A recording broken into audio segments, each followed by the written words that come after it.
Good morning বন্ধুরা, সকলে কেমন আছো? আশা করছি ভালো আছো এবং সুস্থ আছো। আমাদের আজকের আরও একটা ব্লগে তোমাদের অনেক ওয়েলকাম, অনেক ভালোবাসা জানিয়ে একটা ছোট্ট ভিডিও নিয়ে চলে আসলাম। আজকের ব্লগ ভিডিওটা কিন্তু অত্যন্ত ছোট হতে চলেছে। তো চলো, যেহেতু ছোটো ছোটো করে তোমাদের সঙ্গে শেয়ার করছি, তাই ভাবলাম আজকে ছোটো ছোটো করেই তোমাদের সঙ্গে একটু একটু করে ভিডিও শেয়ার না করেও মানে ভালো লাগছে না, সেই কারণে শেয়ার করছি। তো আজকে ছোট্টর মধ্যে তোমাদের সঙ্গে একটু ভিডিওটা শেয়ার করতে চাইলাম। তো আজকে কিন্তু রাখো রান্নাঘর থেকে শুরু করেছি। রান্নাঘরে দেখতে পেলে আমি মাছের জন্য মাছের ঝোল বানাবো। এই যে জ্যান্ত মাছ নিয়ে এসেছে, এই মাছটার জন্য কাঁচকলা আলু দিয়ে কেটে রেখেছিলাম। কাঁচকলা আলু দিয়ে ওই মাছটা ঝোল হবে, লোটে মাছ হবে।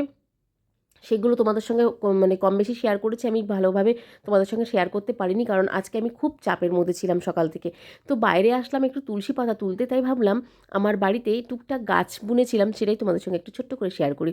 দেখো, এটা হচ্ছে লঙ্কা গাছের মধ্যে, দেখো লঙ্কা, একটা লঙ্কাও হয়েছে, লঙ্কা ধরেছে। এটা হচ্ছে বোম্বাই লঙ্কা না কি লঙ্কা যেন বলে এটাকে, আমি ঠিক জানি না।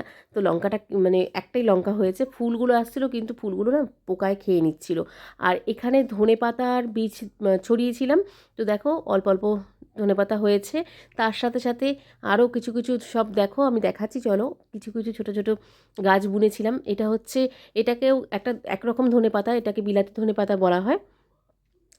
আর এখানে বুনেছি হচ্ছে একটু অল্প সর্ষের বীজ দিয়েছিলাম। তো সর্ষের কয়েকটা ছোটো ছোটো বীজ মানে পাতা, মানে গাছ উঠছে ছোটো ছোটো পাতা নিয়ে। তো এই কয়েকটা গাছ ফাছ আর কি বুনেছি বাড়িতে। ভাবলাম তোমাদের সঙ্গে একটু শেয়ার করি। আজকে আর সেরকমভাবে ঘরের ভিডিও তো সেরকম করে উঠতে পারলাম না, তাই তোমাদের সঙ্গে একটু শেয়ার করলাম।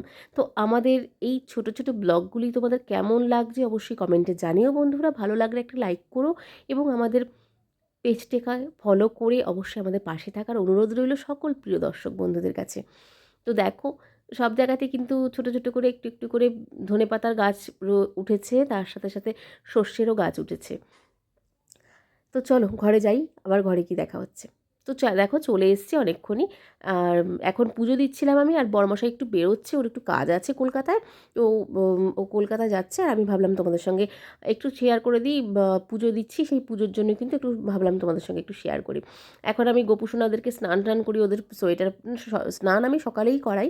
তো সমস্ত কিছু কমপ্লিট করে ওদেরকে এখন সোয়েটার পরিয়ে সুন্দর করে আমি রেডি করে দিয়ে দিয়েছি। এখন খেতে খাওয়াবো, খাইয়ে দাইয়ে নিয়ে আমি আমার মতন কাজ করব, আর ওরা বিশ্রাম নেবে। তো চলো আজকের ভিডিওটা কিন্তু এখানেই শেষ করব। সকলে অনেক ভালো থেকো, সুস্থ থেকো, সাবধানে থেকো। আবার নতুন ভিডিও নিয়ে আসবো, ততক্ষণ আমাদের পাশে থাকার অনুরোধ রইল সকল দর্শক বন্ধুদের কাছে। আজকের মতন সকলের কাছ থেকে এখানেই বিদায় নেব। আর আমার লাড্ডু গোপালকে কেমন লাগছে অবশ্যই কমেন্টে জানিও কিন্তু বন্ধুরা।